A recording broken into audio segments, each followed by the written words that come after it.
पुणे जिल्ह्यातील Shirur police station अंतर्गत आयोजित सार्वजनिक गणेशोत्सव मंडळांची बैठक बुधवार दिनांक 20 ऑगस्ट 2025 रोजी पार पडली। बैठकीच्या अध्यक्षस्थानी तहसीलदार बाळासाहेब म्हस्के होते। यावेळी रांजणगाव पोलीस स्टेशनचे पोलीस निरीक्षक महादेव वाघमोडे, नगर परिषदेचे मुख्याधिकारी प्रीतम पाटील, सार्वजनिक बांधकाम विभागाचे सहाय्यक अभियंता श्रेणी 1 अनिल जाधव, शाखा अभियंता BS गाडेकर, महावितरणचे सहाय्यक अभियंता वैभव बारवकर, शिक्रापूर पोलीस स्टेशनचे पोलीस उपनिरीक्षक सोमनाथ कचरे तसेच शिरूर शहर व तालुक्यातील अनेक गणेश मंडळांचे व विविध संस्थांचे आजी माजी पदाधिकारी उपस्थित होते। यावेळी अनेक पदाधिकाऱ्यांनी आपले मनोगत व्यक्त केले। याच बैठकीचा प्रत्यक्ष आढावा घेतलाय आमचे विभागीय संपादक रवींद्र खुडे यांनी। पाहूयात। आपण आतापर्यंत तालुकास्तरीय बैठक पोलीस स्टेशन नुसार घेत होतो। आपण तालुक्याची नव्हतो घेत, पण आज आपला उद्देश असा होता की तालुका स्तरावरती आपण एक सूचना जर केल्या तर त्याप्रमाणे मंडळांच्या अडचणी, त्या ठिकाणी काम करणारे, सामाजिक क्षेत्रात काम करणारे किंवा वेगवेगळ्या क्षेत्रात काम करणारी मंडळी ज्यांना या गोष्टींचा अनुभव आहे त्यांच्याही सूचना या ठिकाणी ऐकायला मिळतील। पत्रकार मंडळी आहेत, वेगवेगळ्या पक्षाचे पदाधिकारी आहेत, तर त्यांनी ज्या सूचना केल्या त्या अनुषंगाने या ठिकाणी आपण आजची बैठक त्याच्यासाठीच आयोजित केली होती। शासनाच्या ज्या सूचना आहेत, जे नियम आहेत ते आपण पाळले पाहिजे, त्या अनुषंगाने आपण या ठिकाणी बैठक आज ठेवली होती। आता मगाशी वाघमोडे साहेबांनी सांगितले की आपण मंडळांनी काय काय करायला पाहिजे, काय काय सूचना त्या ठिकाणी आपण फॉलो केल्या पाहिजे। तर त्यांनी एक सूचना त्याच्यामध्ये सांगितलं CCTV। जर आपलं मंडळ एवढं मोठ्या प्रमाणावरती त्या ठिकाणी चांगला उत्सव साजरा करतंय तर CCTV ही काही मोठी गोष्ट नाही। तर प्रत्येक मंडळाने त्या ठिकाणी CCTV जर ठेवला तर त्या ठिकाणी एक वचक राहतो पाहिजे असं वाटतं। काही मंडळांनी मुद्दा उपस्थित केला तर माननीय जिल्हाधिकारी महोदय शासनाच्या निर्देशानुसार त्या वेळी शासन आदेश काढतात आणि त्यांचे जिल्ह्याचे पण आपले आदेश त्या ठिकाणी काढले जातात। त्या आदेशाचं आपल्याला काटेकोरपणे आपल्याला पालन करावं लागतं। वेळेबाबत तालुका स्तरावर कुठल्या प्रकारचे निर्णय आपण घेऊ शकत नाही।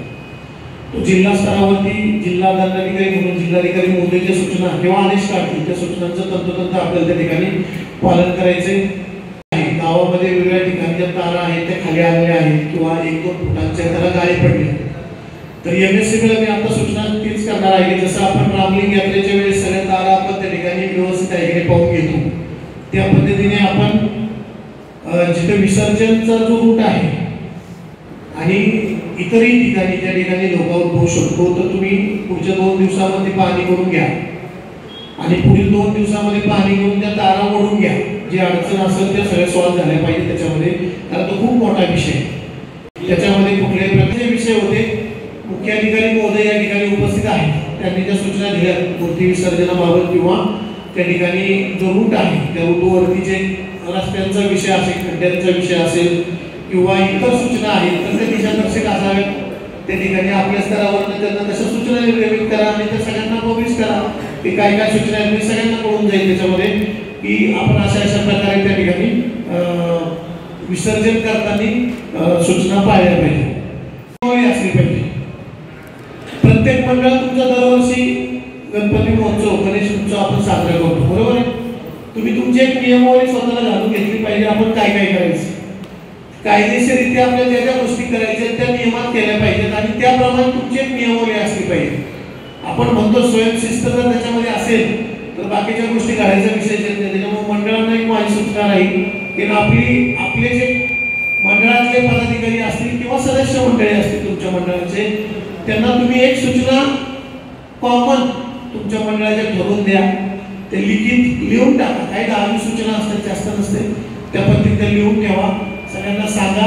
आता काही ठिकाणी VIP लोक मंडळी त्या ठिकाणी येतात, आपण बोलवलं त्यांना आरतीला या किंवा त्या ठिकाणी कार्यक्रम असतात, तुमचे काही देखावे असतात, तर त्यावेळेस आपण त्यांना बोलवतो स्टेज जे असतं स्टेज त्या कॅपॅसिटीचं त्या ठिकाणी असलं पाहिजे।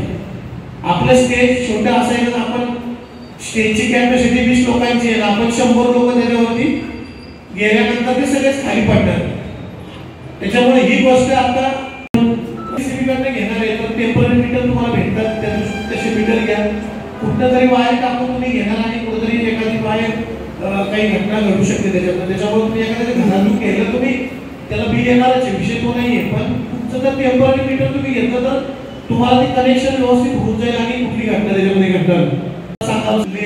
डीजे आणि इतर लेझरचा म्हणजे लाईटचा विषय होता, त्याबाबत PI साहेबांनी सूचना दिलेल्या आहेत. शासनाच्या सूचना आहेत, सुप्रीम कोर्टचे डायरेक्शन आहेत. ते सूचनांचं पोलीस सांगतील त्याप्रमाणे सर्वांनी पालन करा. आता शिरूर अंगणापूर रोडचा एक विषय मांडला, त्या ठिकाणी बंद ठेवण्याबाबतचा विषय होता. रामलिंग यात्रेला आपण त्या दिवशी गर्दी असते, त्या दिवशी आपण तो बंद ठेवत असतो. तर त्याबाबत पोलीस निरीक्षक शिरूर जे आहेत त्यांची जी टीम आहे ती पाहणी करेल आणि त्यांनी जे त्याच्यामध्ये आवश्यक आहे का त्या दृष्टीने त्याच्यामध्ये आपण त्यावेळी तो निर्णय घेऊया. आता काही मंडळींनी या ठिकाणी सांगितलं की देखावा कसा असला पाहिजे, तर त्याच्यातनं समाजाला एक आदर्श निर्माण झाला पाहिजे, असा देखावा त्या ठिकाणी आपण ठेवला पाहिजे. आणि भरपूर विषय मी काय कुठल्या विषयावर बोलणार नाही, नगरपालिकेचे असेल किंवा पोलीस स्टेशनचा विषय असेल तर त्या ठिकाणी एक खिडकी ठेवून आपण परवानगी कशी लवकर आणि ऑनलाईन पद्धतीने देता येईल या दृष्टीने आपण दोन्ही विभागांनी त्याच्यामध्ये नियोजन करा. त्याच्यानंतर विसर्जन मूर्ती कशी असावी, आता साहेबांनी तुम्हाला सांगितलं मूर्ती कशी असावी, पर्यावरण पूरक असावी, जेणेकरून पर्यावरणाला त्याची बाधा होणार नाही या दृष्टीने अशी मूर्ती आपण खरेदी करा की त्या ठिकाणी हद्दीमध्ये विसर्जन मिरवणूक काढताना जे आता यांनी पाट्यांचा आणि अतिक्रमणाचा विषय त्या ठिकाणी मांडलेला आहे, तर नगर परिषदेच्या कालावधीमध्ये विसर्जनाच्या ही सगळ्यांना आपण एक नोटीस काढली पाहिजे की आपण रस्त्यावरती कुठले बोर्ड लावू नये जेणेकरून ट्रॅफिक निर्माण होईल. आता कोणी असू दे, आतापर्यंत तुम्ही ज्या सांगितलं तुम्ही लिहून ठेवल्यात आणि ते तुम्हाला